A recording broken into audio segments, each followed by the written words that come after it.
The GATE and ESE Electronics and Electrical Engineering exam may be tough. The syllabus may be vast. But with the right guidance, strategies, in-depth topic-wise analysis, and structured course material, you can crack it. Crack civil engineering for GATE and ESE with Unacademy's dream team of top educators. Get started.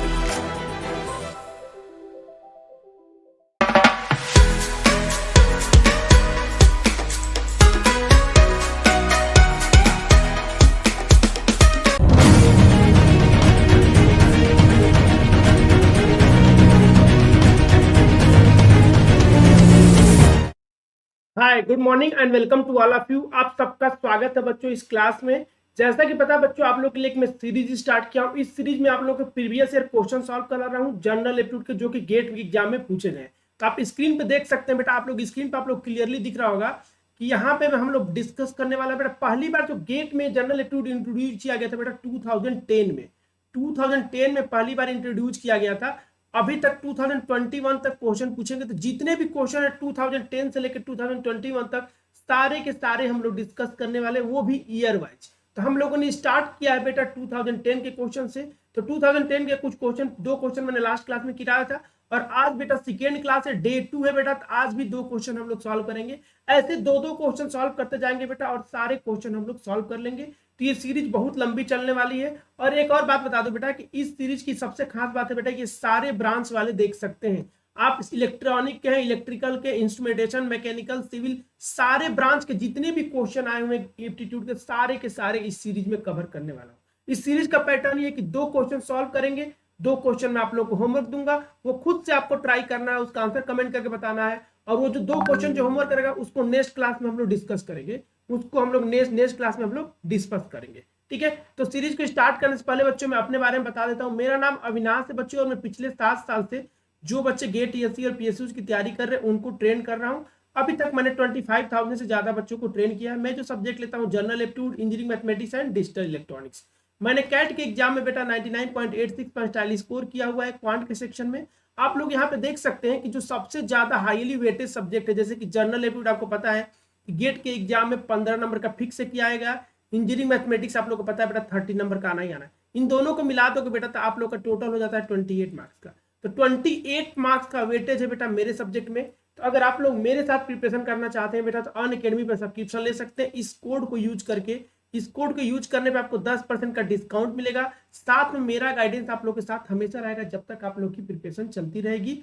अगर आप लोग मेरी free में special classes देखना चाहते हैं तो Unacademy के लर्निंग ऐप को डाउनलोड कर लेंगे, अकाउंट क्रिएट कर लेंगे। अकाउंट क्रिएट करते वक्त आपसे इनवाइट कोड पूछेगा बेटा, तो इनवाइट कोड में मेरा जो कोड डाल देंगे तो मेरी जितनी भी स्पेशल क्लासेस है सारी की सारी आपको फ्री हो जाएंगी। अगर गेट ईएससी में बात करें बेटा तो गेट ईएससी में अनअकैडमी 2 टाइप का सब्सक्रिप्शन प्रोवाइड करता है, पहला प्लस और दूसरा आइकॉनिक। अगर प्लस सब्सक्रिप्शन लेते हैं तो क्या मिलता है बेटा, सारी की सारी लाइव क्लासेस मिलती हैं, आपको वीकली टेस्ट प्रोवाइड किया जाता है, हर हफ्ते आपका टेस्ट होता है बेटा, और डाउट सॉल्विंग सेशन भी प्रोवाइड किया जाता है। हर जो 4th क्लास होती है बेटा डाउट सॉल्विंग क्लास होती है, जिसमें टीचर्स आपके केवल डाउट लेते हैं। इसके अलावा बेटा क्रिएट्रिक्स टीम ने बच्चों एक लोग आप लोग के लिए डाउट बैच सेशन स्टार्ट कर दिया बेटा। एक डाउट बैच हमने स्टार्ट किया प्लस में, उसमें आप अपने डाउट्स डायरेक्टली आप हमसे पूछ सकते हैं। प्लस के जो कोर्सेज है बेटा हिंदी इंग्लिश दोनों में अवेलेबल है, तो आप अपने लैंग्वेज के हिसाब से बेटा कुछ भी चूज कर सकते हैं। अगर एक बार आपने प्लस सब्सक्रिप्शन ले लिया बेटा तो उसमें रैंक इंप्रूवमेंट बैच हो या फिर क्रैश कोर्स हो, जो भी बैच होगा बेटा उसमें आप इनरोल कर सकते हैं, इजीली आप इनरोल कर सकते हैं। मतलब सिंगल सब्सक्रिप्शन से बेटा मल्टीपल आप टीचर से पढ़ सकते हैं, मल्टीपल बैचेज ज्वाइन कर सकते हैं। ये सारी प्लस के फीचर है। अगर आइकॉनिक लेते हैं बेटा तो प्लस के सारे फीचर मिलेंगे, कुछ एडिशनल फीचर मिल जाएगा, जैसे कि पर्सनल कोच असाइन हो जाना। पर्सनल कोच का काम रहेगा आपको गाइड करना, आपकी रिवीजन स्ट्रेटजी, आपकी प्रिपरेशन स्ट्रेटजी क्या होनी चाहिए। स्टडी प्लानर आपको असाइन कर दिया जाता है, जो आपको पूरा का पूरा स्टडी को प्लान कर देता है। स्टडी बूस्टर सेशन प्रोवाइड किया जाता है इंडिया के टॉप एजुकेटर के द्वारा। पर्सनलाइज टेस्ट एनालिसिस मिलता है बेटा, और स्टडी मटेरियल भी प्रोवाइड किया जाता है आइकॉनिक के अंदर। तो अगर हम लोग बात करें बेटा, तो आप आइकॉनिक या लो प्लस लो, तो आप लोग गेट की तैयारी तो करोगे ही करोगे, साथ में बेटा आप इंजीनियरिंग सर्विस भी तैयारी कर सकते हो और पीएसयूज की भी तैयारी कर सकते हो उसी सब्सक्रिप्शन से। एक सिंगल सब्सक्रिप्शन से बेटा गेट ईएससी और पीएसयूज की भी तैयारी आप कर सकते हैं। इंडिया के टॉप एजुकेटर बेटा जो अनअकैडमी के प्लेटफॉर्म पे पढ़ा रहे। अगर आप लोग बेटा फ्री में, मैं आपको बता दूं कि अगर आप लोग बेटा फ्री में पढ़ना चाहते हैं, अगर फ्री में आपको सब्सक्रिप्शन चाहिए बेटा, तो आप लोग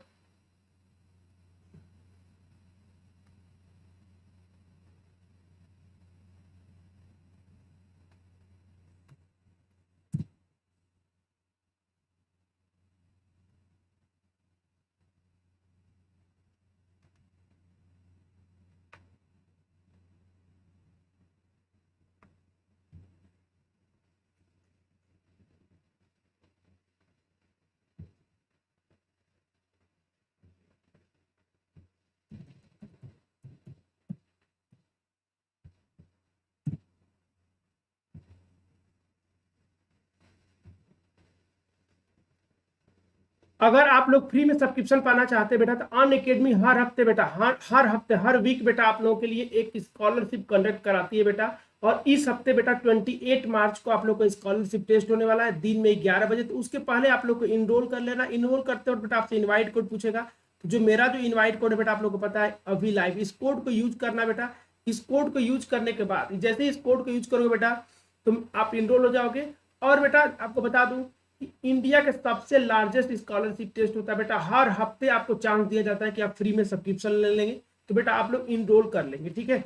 अब बात करते हैं बेटा आप लोग का हम लोग का गेट 2022-23 के जो बच्चे हैं। जनरल एप्टीट्यूड टोटल 4 सेक्शन है। पहला quantity aptitude, analytical aptitude, verbal aptitude और चौथा स्पेटियल एप्टीट्यूड। अगर आप ये सारे क्लास फ्री में करना चाहते हैं बेटा तो ये टाइनी वायरल दिया हुआ है, ये टाइनी वायरल ओपन करेंगे बेटा तो इन चारों का प्लेलिस्ट आपको एक जगह मिल जाएगा। तो वहां से जाकर आप फ्री में देख सकते हैं बेटा। फ्री में सारे क्लासेज आप कर सकते हैं, ठीक है। ये सिलेबस है बेटा आप लोग का जनरल एप्टीट्यूड का सिलेबस है। अगर गेट की तैयारी करें तो सिलेबस आपके पास होना चाहिए। अब ये क्वेश्चन 2 बेटा मैं आप लोग को होमवर्क दिया था जिसमें से पहला क्वेश्चन हम लोग सॉल्व करने जा रहे हैं। ये जो क्वेश्चन नंबर 1 बेटा दिया है कि 137 + 276 इक्वल टू इतना दिया है। बहुत सारे बच्चों में से बच्चों ने सॉल्व कर लिया होगा और बहुत सारे लोगों से नहीं भी बना होगा। तो आपको टेंशन लेने की जरूरत नहीं बेटा, मैं आपको बता रहा हूँ।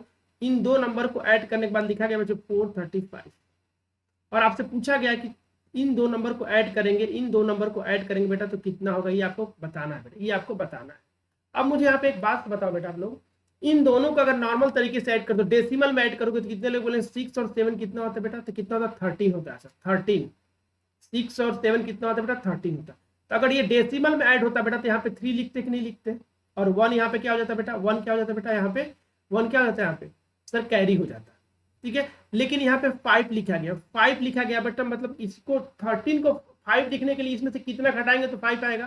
तो कितने लोग बोलेंगे सर 8 घटाने के बाद सर 5 आएगा, यानी यहाँ पे 5 लिखा गया मतलब यहाँ से 8 घटाया गया है। इससे ये पता चलता है बेटा कि ये बेस 8 में ऐड किया गया, बेस 8 में ऐड किया गया, बेस 8 में ऐड किया गया, ठीक है। बेस 8 में देखो 6 और 7 को ऐड करेंगे तो 13 होगा, और जब बेस 8 में ऐड करेंगे तो इसमें 13 में से 8 घटाएंगे तो 5 लिखेंगे, और 1 बेटा यहाँ पे क्या हो जाएगा, कैरी हो जाएगा। अब यहाँ पे देखो 7 और 3 10, 10 और 11 हो गया, तो बेस 8 में तो 11 को बेस 8 में नहीं लिख सकते बेटा, तो 8 घटाने के बाद हमारे पास 3 बचेगा, फिर यहाँ से 1 कैरी हो जाएगा। तो 2 और 3 एक 4, तो यहाँ पे 435 लिखा गया। सिमिलरली इसको बेटा बेस 8 में ऐड करना तो कैसे करोगे, तो 1 + 2 कितना हो गया बेटा 3 हो गया, 3 + 7 कितना हो गया 10। 10 को बेस 8 में हम नहीं लिख सकते बेटा, तो हम लोग क्या करेंगे 10 में से 8 घटाएंगे तो यहाँ पे कितना आ जाएगा बेटा 2 आ जाएगा, और 1 यहाँ पे क्या हो जाएगा बेटा, वहाँ 1 यहाँ पे क्या हो जाएगा, कैरी हो जाएगा। तो 8 और 6 कितना होता है बेटा 14। 14 को हम लोग बेस 8 में नहीं लिख सकते, तो 14 में से 8 घटाएंगे, तो 14 में से 8 घटाएंगे बेटा तो कितने लोग बोलेंगे सर 6 आ जाएगा, यानी कि यहाँ पे 6 आने वाला है बेटा, यहाँ पे 6 आने वाला है, और 1 यहाँ पे कैरी होने वाला था, यहाँ पे 1 आ जाएगा। तो ये आपका करेक्ट आंसर होगा। ये करेक्ट आंसर का मतलब सी इज द करेक्ट आंसर। इस क्वेश्चन का जो आंसर है बेटा सी is the correct answer.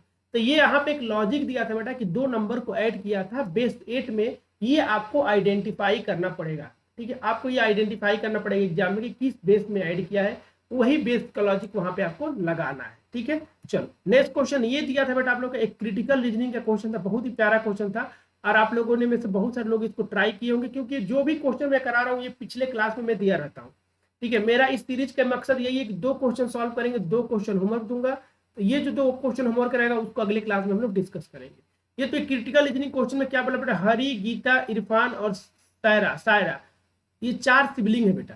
Siblings का मतलब क्या होता है बेटा, भाई बहन है। यहाँ पे ब्रैकेट में समझा भी दिया है, ठीक है भाई। अब यहाँ पे आगे बोले all were born on the first, चारों का जो जन्म हुआ बेटा 1 जनवरी को हुआ है, चारों का जन्म बेटा 1 जनवरी को हुआ है, ठीक है। एक ही जनवरी को चारों के चारों पैदा हुए थे, ठीक है, 1 जनवरी को। अब ऐसा हो सकता है कि ईयर उनका अलग हो, हरी का अलग ईयर हो, गीता का अलग हो, इरफान का अलग हो, सायरा का अलग हो। क्या बोला बच्चे, as difference between any 2 successive sibling, किसी भी 2 सक्सेसिव सिबलिंग के बेटा में एज का जो डिफरेंस है बेटा वो जो होता है less than 3 year, less than 3 year है। क्या है बेटा, वो लेस देन 3 ईयर है, ये आपको दिया हुआ है, ठीक है, लेस देन 3 ईयर ये दिया हुआ है, ठीक है। आगे बोला कि that is the born on after another. देखो जैसे मान लो कि मैं एक बात बोलूं कि पहले गीता पैदा हुई, उसके बाद इरफान पैदा हुआ, तो गीता और इरफान के बीच में 3 साल से ज्यादा का गैप नहीं होगा, ये उसने लिखा हुआ है। अब कुछ कंडीशन दिया हुआ, बोला बेटा कि हरी का एज प्लस गीता के एज जो है बेटा हमेशा बड़ा होगा इरफान के एज और सायरा के एज के सम के से बड़ा होगा। दूसरा दिया age difference between Geeta and Saira is 1 year, Geeta और सायरा के बीच में एज का जो डिफरेंस दिया बच्चों 1 ईयर दिया हुआ है। और बोला बेटा Geeta is not oldest, Geeta जो सबसे ओल्डेस्ट नहीं है और सायरा जो बेटा सबसे यंगेस्ट नहीं है, ये दिया हुआ है। और देयर इज नो ट्विंस, कोई भी ट्विंस नहीं है, ठीक है। तो अब आपसे पूछा गया what are they are one, अब किस ऑर्डर में वो पैदा हुए आपसे पूछा गया, वो किस ऑर्डर में ये पैदा हुए बेटा आप लोगों से ये पूछा गया है। क्लियर है सबको। अब यहाँ पे ध्यान देंगे बेटा, अब यहाँ पे ध्यान देंगे कैसे सॉल्व करेंगे। इन चारों का नाम कितने लोग बोलेंगे, सबका फर्स्ट लेटर डिफरेंट डिफरेंट बेटा। तो हरी को हम एच मान लेते हैं, ठीक है, यहाँ पे हरी को एच मान लेते हैं, गीता को जी, इरफान को आई और सायरा को एस। अब पहला कंडीशन के हिसाब से क्या बेटा, हरी प्लस गीता का एज जो है बेटा इरफान प्लस सायरा से क्या है ज्यादा है। तो हमने ये पहला कंडीशन लिख लिया, पहले वाले को डिकोड कर लिया।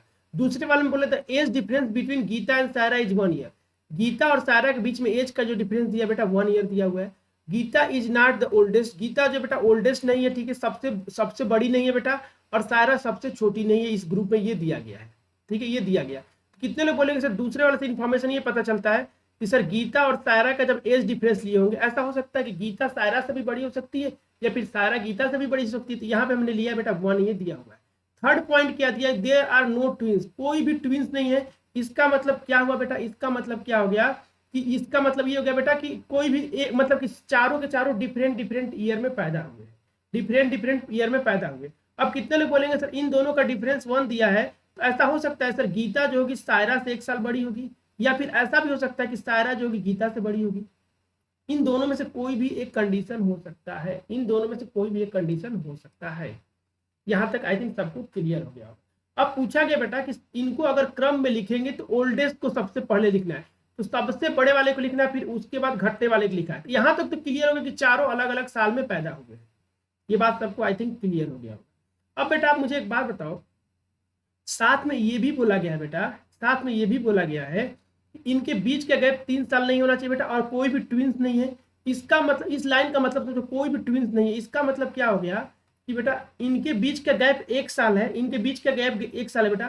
तो कितने लोग बोलेंगे सर ये ऐसा होगा कि गीता और सायरा एक साल ऐसे पैदा होगी, पहले गीता होगी फिर सायरा, या फिर सायरा और गीता, अब इनके बीच में कोई नहीं आया होगा। ये कितने लोग इस पॉइंट को समझ पा रहे हैं, क्योंकि बेटा देखो चारों का एज अलग अलग है, चारों अलग अलग ईयर में पैदा हुए हैं, ठीक है। तो ऐसा होगा कि गीता जब बड़ी होगी तो इससे 1 ही साल का गैप है ना बेटा, 1 ही साल का गैप है। तो गीता बच्चों मान लो एग्जाम्पल ले रहे 2000 में पैदा हुई, तो 2001 में ये सायरा पैदा हुई होगी। ये बात, ये सायरा अगर 2000 में पैदा होगी तो गीता 2001 में पैदा हुई होगी, क्योंकि इनके एज का डिफरेंस कितना है बेटा 1 साल का है। तो जब भी जो भी आंसर होगा बेटा गीता और सायरा हमेशा क्या आएंगी, पास आनी चाहिए। तो कितने लोग बोलेंगे सर यहाँ पे गीता और सायरा सर के बीच में आई आ गया बेटा, इसका मतलब ये आंसर नहीं होगा। यहाँ पे गीता सायरा सेम है बेटा, यहाँ भी गीता सायरा साथ में, यहाँ भी गीता सायरा से साथ में, तो इनमें से कोई भी आंसर हो सकता है। अब यहाँ पे कंडीशन ये दिया बेटा कि गीता जो है ओल्डेस्ट नहीं है। तो जब ये 4 क्रम बनाओगे बेटा, 4 क्रम बनाओगे तो कितने लोग ओल्डेस्ट, सबसे ओल्डेस्ट से स्टार्ट हुआ है, तो गीता यहाँ पे नहीं आ सकती सर, कोई भी ऐसा आंसर नहीं होगा जो गीता से स्टार्ट होगा, क्योंकि गीता ओल्डेस्ट नहीं है। अब बताए Saira is not youngest, Saira जो है सबसे छोटी नहीं, तो मतलब कितने लोग बोलेंगे जो भी आंसर होगा सर उसमें लास्ट में सायरा नहीं आएगा, यहाँ पे लास्ट में सायरा नहीं आएगा, ये भी कंडीशन दिया हुआ है यहाँ पे। अब देखो इससे कोई ऑप्शन रिड्यूस हो रहा है क्या, कितने लोग बोलेंगे सर यहाँ पे, यहाँ सर गीता से कोई भी गीता से स्टार्ट नहीं हो रहा है और कोई भी सायरा से इन नहीं हो रहा है। अगर इन तीनों ऑप्शन में से कोई भी ऑप्शन गीता से स्टार्ट होता तो हमारा आंसर नहीं होता, और सायरा से इंड होता तो भी हमारा आंसर नहीं होता। तो इस कंडीशन से एक भी ऑप्शन रिड्यूस नहीं हो पा रहा है। अब इसको सॉल्व करने का सिंपल सा तरीका ये है बेटा कि आपको रिवर्स अप्रोच अप्लाई करना चाहिए। रिवर्स अप्रोच अप्लाई करने का मतलब कि ऑप्शन रिड्यूस करने की कोशिश करना चाहिए। जो आप गलत सारे ऑप्शन निकाल देंगे तो बचा हुआ क्या हो जाएगा, अपने आप सही हो जाएगा।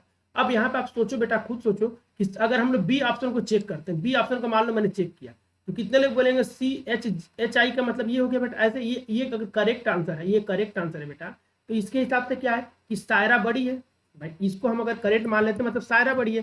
सायरा बड़ी होने का मतलब क्या हो गया, तो कितने लोग बोलेंगे जो सायरा बड़ी है सर, ये किससे बड़ी है बेटा सायरा, तो सर गीता से बड़ी है। गीता से कितना बड़ी है बेटा, तो 1 साल ही बड़ी होगी, क्योंकि कंडीशन में दिया इन दोनों में से कोई ना कोई होगा। अब इनमें से कौन सा कंडीशन सेटिस्फाई कर रहा है बेटा, इसके हिसाब से ये वाला कंडीशन है, यानी कि जो यहाँ पे सायरा बेटा गीता की एज से 1 साल ज्यादा है, 1 साल ज्यादा है। ये बात सबको समझ में आ गया यहाँ पे, ठीक है। अब यहाँ पे जो हमारा पहला जो कंडीशन दिया बेटा, जो पहला जो कंडीशन दिया है, एक काम करते इसमें पुट करके देख लेते। तो हमारे पास जो पहला कंडीशन दिया है ये आई प्लस इस कंडीशन में, तो यहाँ पे बेटा कितने लोग बोलेंगे सायरा के जगह पे क्या रख देंगे बेटा, सायरा के जगह पे क्या रख देंगे सर, सायरा के जगह पे हम रख देंगे वैसे गीता +1, तो गीता +1। कितने लोग बोलेंगे यहाँ से गीता एक तरह से कैंसिल आउट हो जाएगा, आप सोच सकते हो ऐसे चेक करने के लिए। तो यहाँ पे क्या हो गया बेटा, यहाँ पे I+1 हो गया। यानी कितने लोग बोलेंगे सर यहाँ पे जो H है I से बड़ा है सर, H है I से बड़ा है इस कंडीशन के हिसाब से, तो इसमें क्या H I से बड़ा है क्या, कितने लोग बोलेंगे यस सर H जो है I से बड़ा है। इसका मतलब बेटा हम बोल सकते हैं कि जो बी कंडीशन है सारे कंडीशन को सेटिस्फाई कर रहा है, तो बी हमारा करेक्ट आंसर हो जाएगा, बी हमारा करेक्ट आंसर हो जाएगा। अब आप इसको सी, अब ऐसा हो सकता था कि एग्जाम में बी करेक्ट आंसर ना हो तो आपको सी चेक करना पड़ता, फिर डी चेक करना पड़ता, फिर आपको मैच कराना पड़ता। अब यहाँ पे सी को चेक करोगे बेटा ना, तो सी में जब सी में चेक करोगे तो देखो यहाँ पे क्या बेटा आई एस से बड़ा है, लेकिन यहाँ पे आई एस से बड़ा कभी नहीं हो सकता, एच आई से बड़ा होगा, ठीक है, एच आई से बड़ा होगा, आई एस से बड़ा नहीं होगा। इस कंडीशन से हमको यही पता, इससे हमको ये पता चल गया कि एच जो होगा हमेशा आई से बड़ा होगा। तो इन तीनों ऑप्शन में से एच आई में एच आई से किस में बड़ा बेटा, कितने नंबर से इसमें नहीं बढ़ा सर, इसमें नहीं बढ़ा, यही एक ऑप्शन बचा, तो B is the correct answer. इस क्वेश्चन का आंसर हो जाएगा B is the correct answer. तो ये क्रिटिकल रीजनिंग का क्वेश्चन था बेटा, इसमें थोड़ा सा टाइम लग सकता है, लेकिन ऐसे क्वेश्चन बहुत इंटरेस्टिंग होते हैं, आप लोग इजीली एग्जाम में सॉल्व कर सकते हैं। इसमें क्या होता है कि जो भी कंडीशन, देखो यहाँ पे 3 कंडीशन दिया था, कंडीशन को आइडेंटिफाई करना पड़ता है, उसमें रिलेशन निकालना पड़ता है, रिलेट करना पड़ता है, और ऑप्शन को रिड्यूस करना होता है, बस इतना ही आपको टास्क आपको करना होता है, ठीक है। तो आई थिंक आप लोग को ये सेशन अच्छा लगा होगा। अगर ये सेशन अच्छा लगा होगा तो लाइक करेंगे बेटा वीडियो को, और अगर बहुत अच्छा लगा होगा तो कमेंट करके भी बताएंगे, ठीक है। अब पारी है बेटा नेक्स्ट 2 क्वेश्चन का होमवर्क देने का। ये 2 क्वेश्चन बेटा आप लोग को मैं होमवर्क दे रहा हूँ। ये दोनों क्वेश्चन बेटा गेट 2010 में आए हैं 2 मार्क्स का। ये दोनों जो क्वेश्चन आए बेटा गेट 2010 में आए, ये 1 मार्क्स, सॉरी ये 1 मार्क्स का आया था, तो ये 2 मार्क्स का, ये 1 मार्क्स का आया था बेटा। तो ये 2 क्वेश्चन हम लोग नेक्स्ट पार्ट में हम लोग डिस्कस करेंगे। तब तक के लिए बेटा इन दोनों क्वेश्चन को ट्राई करेंगे। अगर आपका आंसर आ गया होगा, जो आपको लग रहा है उसको कमेंट करके बताएंगे भी बेटा, और नहीं तो अदरवाइज हम लोग इसको नेक्स्ट पार्ट में इन दोनों क्वेश्चन को डिस्कस करेंगे, ठीक है। और अभी तक मुझे अनअकैडमी लर्निंग ऐप आप लोगों ने नहीं फॉलो की तो फॉलो कर ले बेटा, वहाँ पे बहुत सारे अच्छे अच्छे कोर्स मैं आप लोगों को क्रिएट करके रखा हूँ। अगर आपके पास अनअकैडमी लर्निंग ऐप है तो बेटा मेरे प्रोफाइल का लिंक नीचे डिस्क्रिप्शन में दिया, 1 क्लिक से मेरे को फॉलो कर सकते हैं, ठीक है। अगर आपके पास अनअकैडमी लर्निंग ऐप नहीं है बेटा, तो आप लोग अनअकैडमी लर्निंग ऐप बेटा प्ले स्टोर से डाउनलोड कर लो, वहाँ पे अकाउंट क्रिएट कर लो बेटा, नाम, मोबाइल नंबर, ईमेल आईडी डाल के बेटा बेसिक क्रेडेंशियल डाल के आप कर लो। उसके बाद बेटा गेट ईएससी आपको क्या करना है, कैटेगरी को चूज कर लो, और चूज करने के बाद बेटा आप लोगों से इनवाइट कोड पूछेगा। तो इनवाइट कोड में बेटा आप लोगों को पता है कि अविनाश सर का जो कोड है बेटा अभी लाइव है, इस कोड को जरूर डालना इनवाइट कोड में बेटा। तो मेरी जितनी भी फ्री क्लासेज हैं सारी की सारी आप बेटा, जितनी भी मेरी स्पेशल क्लासेस सारी की सारी आप फ्री में देख पाओगे, इस बात का आप लोग ध्यान रखना है। अगर मेरी जितनी भी यूट्यूब की क्लास है बेटा और अनअकैडमी की स्पेशल क्लासेस, सारी क्लास को अगर आप एक जगह देखना चाहते हो तो ये टाइनी वायरल आप लोगों को दिख रहा है बेटा, टाइनी वायरल यहाँ पर नीचे दिख रहा है, इस टाइनी वायरल को बेटा अपने ब्राउजर में ओपन कर लो। मेरी जितनी भी क्लासेज है सारी क्लास का प्लेलिस्ट मिल जाएगा वीडियो के लिंक के साथ, और साथ में उसका पीडीएफ भी वहाँ पे अवेलेबल होगा, ठीक है। तो इस बात का ध्यान रखेंगे। तो कभी भी बेटा अगर प्लस सब्सक्रिप्शन लेते हैं, कभी भी आप लोग प्लस सब्सक्रिप्शन लेते हैं बेटा, तो अगर 12th मंथ का लेते हैं तो मेरा जो कोड है अभी लाइव अप्लाई करने के बाद आपको 27,225 का पड़ता है। अगर 18 मंथ का लेते हैं बेटा तो मेरा जो कोड है अभी लाइव अप्लाई करने के बाद 34,650 का पड़ता है। अगर 24 मंथ का लेते हैं बेटा तो मेरा जो कोड है अभी लाइव अप्लाई करने के बाद 39,600 का पड़ता है, ठीक है। अगर आप लोग आइकॉनिक लेते हैं बेटा तो मेरा जो कोड है अभी लाइव अप्लाई करने के बाद बेटा 45,225 का पड़ता है, और 24 मंथ का लेंगे तो मेरा जो कोड है अप्लाई करने के बाद 66,600 का पड़ता है। तो आप लोग दोनों में से कोई भी सब्सक्रिप्शन ले सकते हैं और अपनी प्रिपरेशन को स्टार्ट कर सकते हैं। ध्यान दें बेटा आप लोग को कि मेरा जो कोड है अप्लाई करना है जब पेमेंट करने जाएंगे, जब भी पेमेंट करेंगे बेटा मेरा जो है कोड उसको अप्लाई करना है, ठीक है। अनअकैडमी फ्री एजुकेशन को बहुत सपोर्ट करता है बेटा, तो अनअकैडमी के द्वारा प्रोवाइड किए गए बेटा फ्री यूट्यूब चैनल है, तो इनको आप अपने लैंग्वेज के हिसाब से सब्सक्राइब कर सकते हैं, ठीक है। और इस क्लास का पीडीएफ चाहिए, इस चैनल पे जितनी भी क्लासेस हुई सारी क्लास का लिंक और पीडीएफ चाहिए तो टेलीग्राम चैनल ज्वाइन कर लेंगे, इसका लिंक नीचे डिस्क्रिप्शन में दिया है, ठीक है। अगर ये सेशन अच्छा लगा होगा तो लाइक करेंगे, अपने दोस्तों के साथ शेयर करेंगे, चैनल को सब्सक्राइब कर लेंगे और बेल आइकन को प्रेस कर लेंगे, ताकि जब भी मेरी नेक्स्ट क्लास है आप तक नोटिफिकेशन आ जाए। थैंक यू एवरीवन, मिलते हैं बेटा नेक्स्ट क्लास में।